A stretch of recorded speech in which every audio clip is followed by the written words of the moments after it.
Hi friends, today we'll discuss about STR.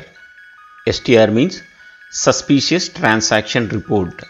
This should be submitted by the bank to Financial Intelligence Units. Why this report should be submitted? A report should be submitted under Prevention of Money Laundering Act 2002. So what is the due date for submitting this report?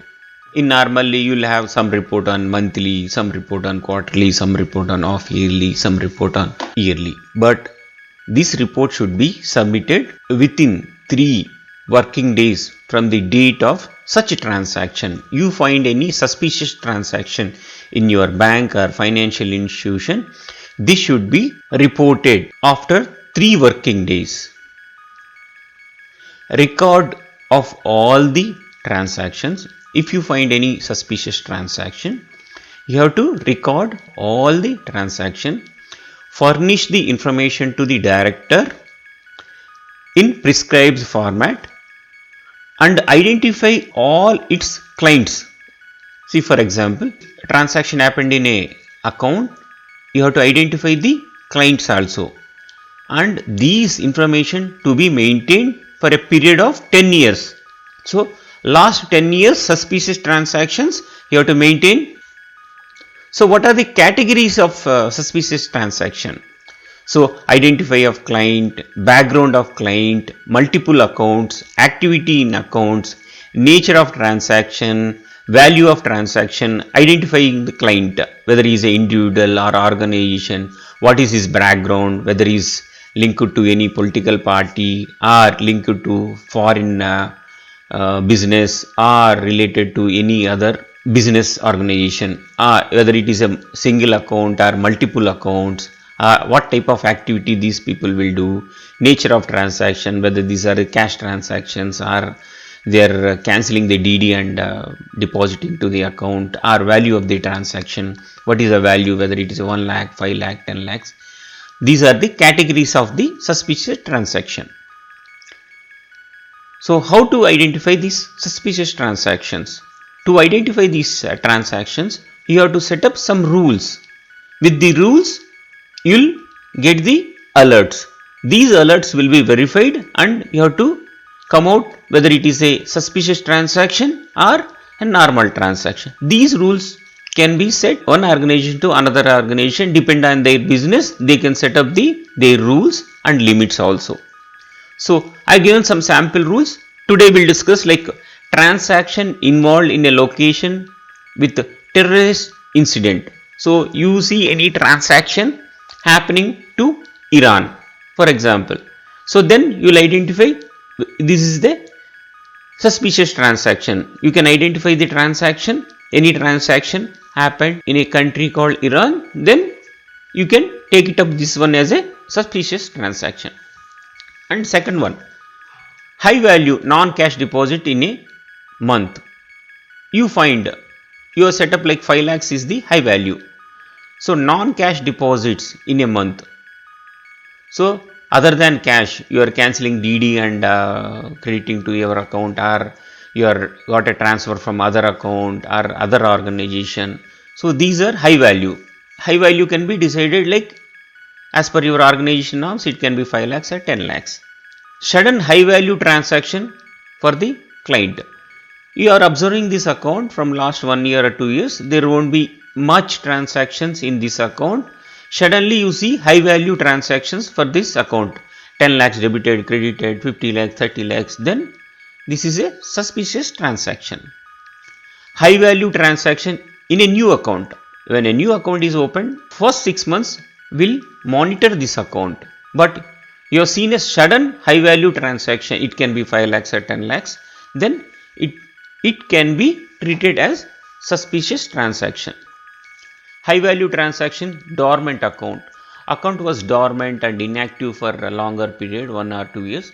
Suddenly that account has become active, then you find some high value transaction in that account. So this is also suspicious transaction. High value cash transaction inconsistent with profile, client salaried and verified for the last 6 months. You know this client is salaried and salaried account, you can see his salary is 20,000 or 30,000, 40,000. Maybe sometimes because of bonus he may get some 30-40% more in the salary, but you have seen suddenly high value cash transaction in consistent, something like 5,000, 10,000, 50,000, keep on depositing and transfer to some other account. Then this is also a suspicious transaction. And one more sample rule, routing of funds through multiple accounts. Amount will be credited to one account and small pieces, amount will be like 1 lakh, 5 lakh, 10 lakhs will be credited to one account. From there it will be transferred to multiple accounts, 1,000, 5,000, 2,000, 3,000. Then this is also a suspicious transaction. This video is sponsored by Srimati Ragini Kodali. She is into UK student visa processing from last 10 years and she was expert in UK student visa, and for further contacts please contact Srimati Ragini Kodali. We can discuss few more sample rules. One-to-many fund transfer, already we have discussed, it can be one-to-many or many-to-one. So then this transaction is a suspicious transaction. And repeated small cash deposit followed by immediate ATM withdrawals in a different locations. You observe like one account will be created with the cash and immediately it will be withdrawn from multiple locations. It may be from Bombay, Bangalore, Delhi, Hyderabad. Then this is also a suspicious transaction. Repeated small value inward remittances from unrelated parties followed by immediate withdrawals.